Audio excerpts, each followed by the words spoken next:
أعوذ بالله من الشيطان الرجيم. بسم الله الرحمن الرحيم. اللهم صل على سيدنا مولانا محمد وعلى آل سيدنا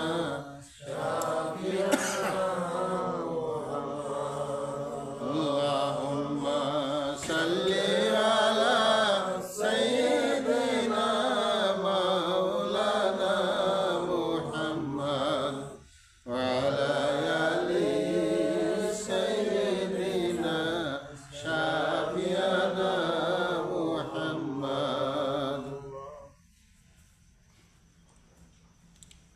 মহান আল্লাহ তাআলা আমাদের স্রষ্টা, আল্লাহ তাআলা মহান সত্তা। উনি সমস্ত কিছু ধ্বংস করে দেওয়ার পরে আজরাইল আলাইহিস সালামও থাকবেন না একসময়, তাকেও তার জানজাকান্দানি করার পরেও তখন তার কিছু থাকবে না। একমাত্র একক সত্তা মহান আল্লাহ তাআলা থাকবেন। এমনিভাবে আল্লাহর একাকিত্ব দুনিয়ার হিসাবে যেরকম বছর আছে না, এরকম হাজার হাজার বছর গত হয়ে যাবে। যাওয়ার পরে আল্লাহ তাআলা একসময় ইচ্ছা পোষণ করবেন বা ইচ্ছা করবেন, যেহেতু তিনি তার বান্দাদের সাথে কথা দিয়েছেন যে বিচার করবেন, তাই না? ভালো মন্দের বিচার করবেন, হিসাব নেবেন এবং জান্নাত জাহান্নাম প্রদান করবেন। সেহেতু তিনি হাসরের দিন বিচারের জন্য তিনি হাসরের ময়দান রচনা করবেন। হাসরের ময়দান রচনা করবেন। রচনা করবার পরে তখন আল্লাহ তাআলা সর্বপ্রথম প্রধান চার ফেরেশতা হযরত জিবরাইল আলাইহিসসালাম, হযরত আজরাইল আলাইহিসসালাম, হযরত মিকাইল আলাইহিসসালাম, হযরত ইসরাফিল আলাইহিসসালাম, চার প্রধান ফেরেশতাকে আল্লাহ তাআলা জিন্দা করবেন। জিন্দা করার পরেই তখন ওই চার ফেরেশতাকে আল্লাহ তাআলা অর্ডার বা হুকুম দিবেন যে তোমরা যাও আমার জমিনে ছড়ায় পড়ো, হাসরের ময়দানে, যেটাকে আমি ময়দান হিসাবে রচনা করেছি, ওই ময়দানে ছড়ায় পড়ো। আর কোথায় আমার হাবিব আছে সেখান থেকে তাকে উঠায় আনা। তখন প্রধান চার ফেরেশতা তখন হাসরের ময়দানে আসবেন। আসার পরে তারা হাসরের ময়দান তন্ন তন্ন করে খুঁজবেন।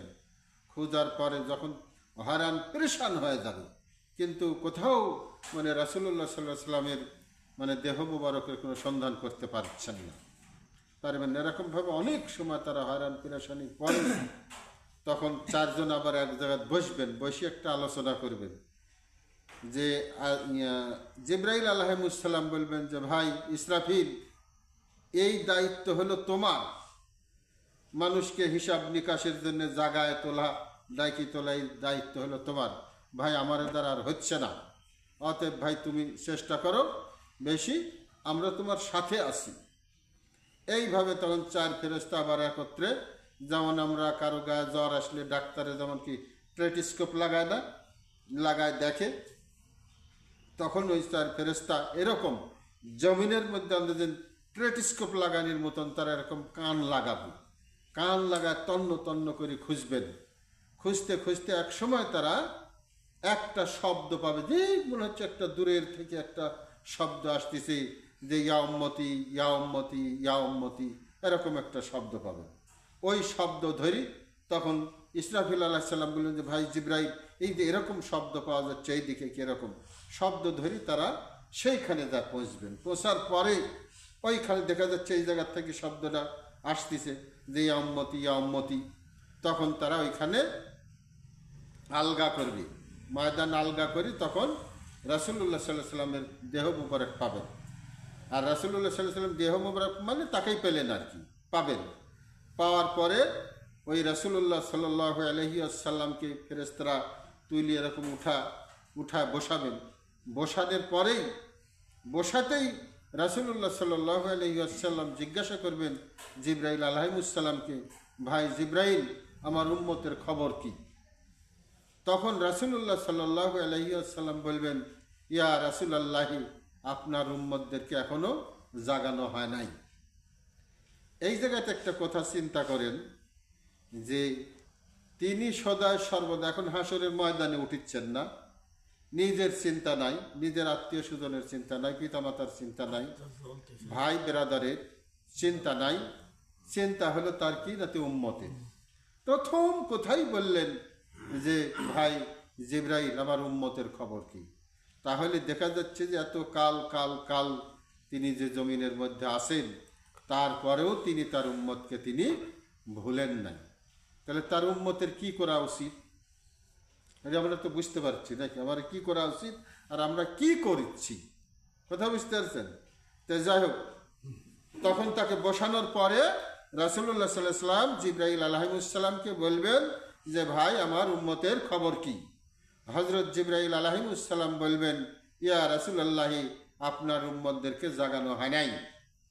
আচ্ছা, এই বলে ধুলাবালি, তার গায়ের ধুলাবালি ঝাড়ি পরিষ্কার করে দিয়ে রাসূলুল্লাহ সাল্লাল্লাহু আলাইহি সাল্লামকে তখন বেহেশতি বা জান্নাতি পোশাক পরিচ্ছদ পরাই, তারপরে তার হাতে একটা ঝান্ডা মানে নিশান বা পতাকা দিয়ে আল্লাহর কাছে পৌঁছানো হইবে। তারপরে বাদ বাকির খবর। এখন আমার একটা উদ্দেশ্য এই জায়গাতে এই যে রাসূলুল্লাহ সাল্লাল্লাহু আলাইহি সাল্লামকে যে পতাকা দেওয়া হইবে, ওই পতাকাটাতে আপনার 3টি কালেমা বা কালাম থাকবে।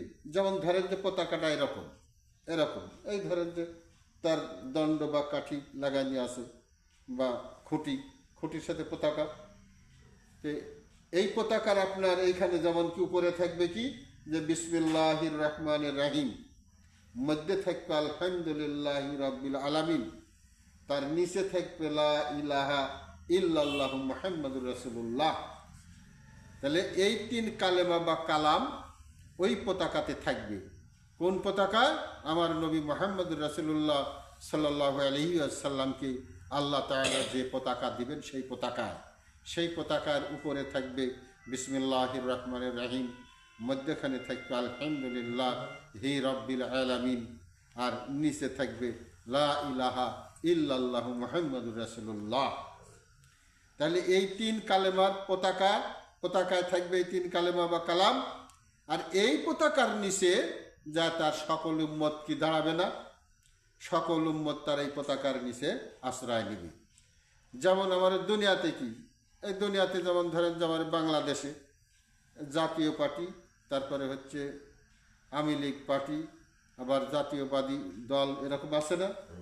তো যে দলের যেই পতাকা, সেই যদি যেমন বিএনপির লোক যদি কয় যে এই পতাকা, আরে এরা কি নাতে যারা বিএনপির লোক তারা এই পতাকার নিচে আসো, যারা আওয়ামী লীগের লোক তারা এই পতাকার নিচে আসো। কোনো দলের লোক কি কোনো দলের পতাকা যেতে পারবি? যে দলের মানুষ তাই সেই পতাকার নিচে যাবি, তাই না? তো ঠিক ওই রকম হাসরের ওই ভীষণ দিনে আমার নবী মুহাম্মদুর রাসূলুল্লাহ সাল্লাল্লাহু আলাইহি ওয়াসাল্লামকে যে পতাকা দেওয়া হইবে সেই পতাকা থাকবে এই রকম। আর ওই পতাকার নিচেই আমার নবীর উম্মতগণ আশ্রয় নেবেন।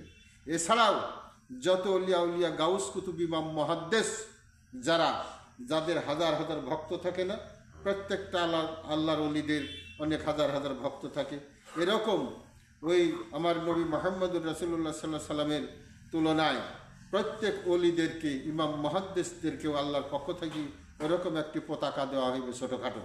ওই পতাকাতেও এই কথাই লেখা থাকবে যে বিসমিল্লাহির রহমানির রহিম, আলহামদুলিল্লাহি রাব্বিল আলামিন, লা ইলাহা ইল্লাল্লাহু মুহাম্মাদুর রাসূলুল্লাহ। এই 3টি কালেমা বা কালামের সাথে আমরা সবাই পরিচিত না, কিন্তু হাকিকত আমরা ভালো জানি না। জানি কি? এই যে একটা হাকিকত, এই কালেমার এই একটা হাকিকত না। এখন আমরা কি করতে পারি যে সদায় সর্বদাই যখন তখন কি বিসমিল্লাহির রহমানির রহিম আমরা পাঠ করব না? যেমন ফজরের নামাজ পড়লাম, নামাজ পড়ার পরে হয়তো 10, 20, 50 বার 100 বার মহব্বত দরদ দিয়া এবং খাস অন্তকরণে বিসমিল্লাহির রহমানির রহিম, বিসমিল্লাহির রহমানির রহিম, বিসমিল্লাহির রহমানির রহিম যদি সুন্দর করে পাঠ করি, তাহলে অবশ্যই আর একটা সাংঘাতিক ফায়দা আছে। তারপরেও হাসরের ওই ভীষণ দিনে ইনশাল্লাহ আমরা ভালো করে চিনতে পারবো এবং আমরা অবশ্যই যা ওই পতাকার নিচে স্থান নিতে পারবো আল্লাহর দয়া, তাই না? তারপরে আলহামদুলিল্লাহি রাব্বিল আলামিন, আলহামদুলিল্লাহি রাব্বিল আলামিন, এরকম হয়তো নামাজের পরে 50 বার 100 বার পাঠ করলাম। লা ইলাহা ইল্লাল্লাহু মুহাম্মাদুর রাসূলুল্লাহ সাল্লাল্লাহু আলাইহি ওয়াসাল্লাম, আমরা হয়তো ওই নামাজের পরে বসে থাকি মহব্বত দরদ দিয়া একিনের সাথে খাস দিলে মহব্বত দরদ দিয়ে পাঠ করলাম।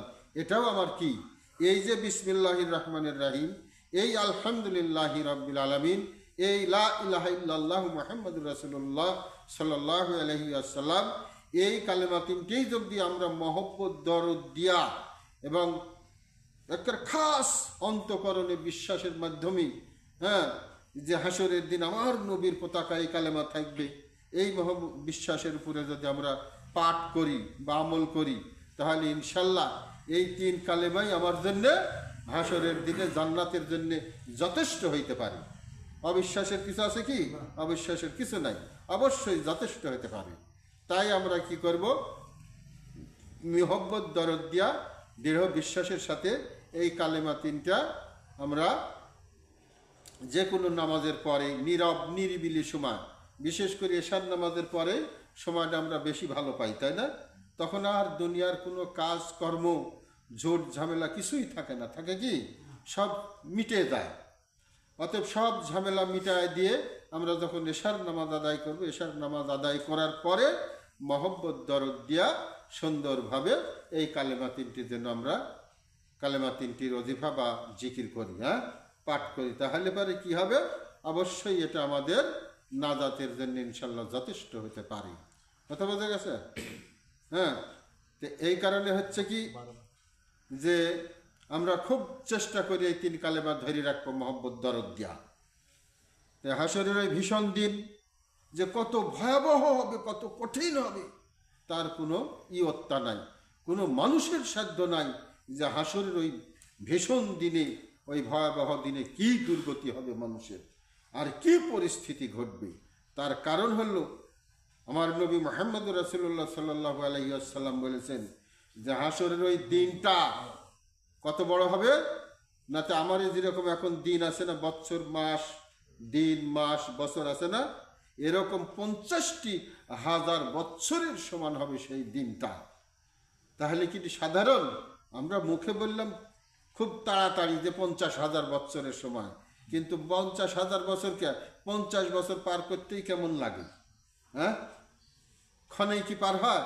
তাহলে এই ভয়াবহ দিনে যদি আমার আমলনামা ভালো না থাকে, আমার যদি সেই ইমানের তেজ তাজাল্লি যদি না থাকে, তাহলে কি উপায় হবে?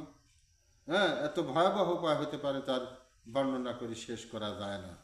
তো এই কারণে এখন আমার উদ্দেশ্য ছিল এই যে 3টা কালেমা সুন্দর করে আমরা যেন মহব্বত দরদ দিয়ে পাঠ করি, কালেমার জিকির করি, তাহলে ইনশাল্লাহ হাসরের এই ভীষণ দিনে আমার জন্য এটা বিরাট একটা ফায়দার কারণ হতে পারে, তাই না? এবং জান্নাত এবং নাজাতের ফায়সালা হতে পারে। এখানেই আমি আজকের মতো এই আলোচনাটা শেষ করলাম।